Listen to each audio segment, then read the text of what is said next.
Welcome to this explainer. If you're a manager, an executive, or a management student, you probably already know that words matter, right? But today, we're going way beyond basic communication. We're actually decoding the hidden, almost invisible linguistic toolkit that managers use to literally build corporate reality. Because the language you're using in your emails, your reports, your strategy docs, it doesn't just describe the world, it actively constructs it. Okay, so here's our roadmap for today. We're going to start out with the power of business language and then unpack our four core concepts: erasure, salience, identity, and evaluation. And finally, we'll wrap up with how to design visibility responsibly. Section 1. The power of business language. Organizing visibility. So every report has to simplify reality. Without selection, communication is literally impossible. But in doing so, we're choosing what gets ignored. Just take a look at this standard corporate restructuring statement. It highlights agility, customers, and the future. Sounds incredibly positive, right? But where are the people whose positions will actually disappear? Well, they're hidden entirely within the phrase cost base. The massive disruption to human lives is completely absent, while the executives who made the cuts, they remain totally unnamed.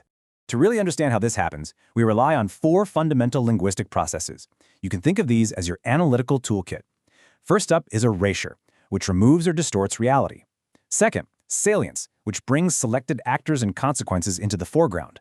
Third is identity, which establishes what kinds of people those visible actors are. And finally, evaluation, which attaches a positive or negative value to them. Together, these four tools act as a framework to understand how managers organize meaning in absolutely any business account. Section 2. Erasure. What disappears? Now, erasure is not simply the absence of information. It's actually a highly active process of organizing attention. The crucial issue here, for you as a manager, is whether something important has been represented in a way that literally prevents serious consideration by leadership. For instance, if a dashboard completely leaves out the environmental impact of a supply chain, well, it's effectively been erased from the final investment decision, out of sight, out of mind. And things can disappear from an organizational account in several very specific ways. Sometimes, an issue is just completely absent. Other times, it's present, but only as a faint trace. For example, living, breathing employees become a mere headcount. And let's be honest, we've probably all been guilty of using that one. Where suppliers become third-party risk. The actors haven't vanished completely, but they're reduced to this faint trace, making their specific human characteristics incredibly difficult to perceive. A really specific form of erasure is what we call the mask. Calling involuntary job losses career transitions acknowledges that a change is happening, sure, but it actively masks a painful reality with a softened, almost positive image. It removes the harshness, but at the direct cost of the truth. Erasure can also happen right down at the grammatical level. Passive formulations like mistakes were made or emissions were generated intentionally foreground the outcomes while completely removing the actor responsible. I mean, notice the difference. We made mistakes implies genuine accountability. Mistakes were made kind of acts as if the errors just magically dropped out of the sky. In a lot of business accounts, that missing subject is exactly what the audience actually needs to know. Section 3. Salience. The organizational foreground.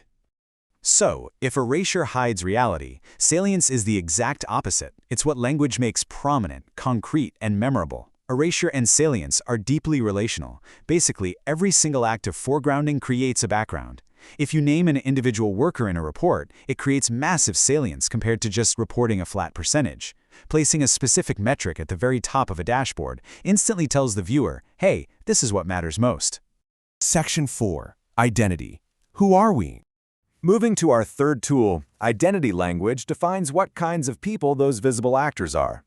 We really have to ask ourselves how these labels are used in the workplace.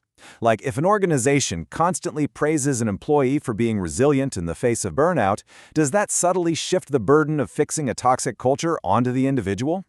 Conversely, labeling someone resistant to change can easily erase their legitimate disagreements. Basically, the labels you choose dictate corporate reality. Section 5. Evaluation. Defining what's good.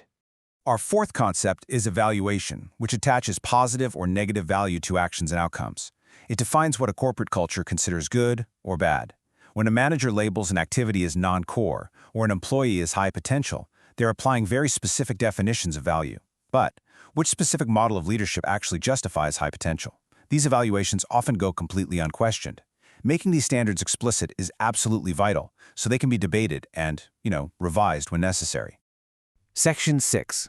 Designing visibility responsibly. Because you now know the tools, you can communicate more responsibly. The organizational picture is heavily contested, and the truth is not everyone has an equal ability to decide what becomes visible. Senior leaders influence agendas, finance establishes reporting categories. You wield immense power over the organizational picture, which means you have a profound responsibility to get it right. So here are 5 actionable steps you can take to create better procedures for examining what your dominant corporate accounts might be excluding. First, deliberately change perspective. How would this memo read to a supplier or a frontline worker? Second, combine evidence. Don't just rely on averages. Include personal accounts. Third, restore agency. Fourth, examine the identity labels you're using. And fifth, make your metrics for evaluation incredibly explicit. Let's look at how simple it is to actually apply Step 3, Restoring Agency. Instead of hiding behind the passive corporate speak of 300 positions will be affected, try replacing it with a clear account of who decided what, who faces the consequences, and who in leadership is responsible for their transition. Restoring agency immediately makes your visibility patterns accountable, and honestly, it builds real trust. We all know that no single business case can contain the entire social world. It's like a giant puzzle. You have to simplify. But the question isn't whether you can achieve complete representation. The real question is whether your distribution of attention matches the true responsibilities involved. So I'll leave you with this final thought to consider as you draft your next strategy document, email, or performance review. What or who are you leaving in the background?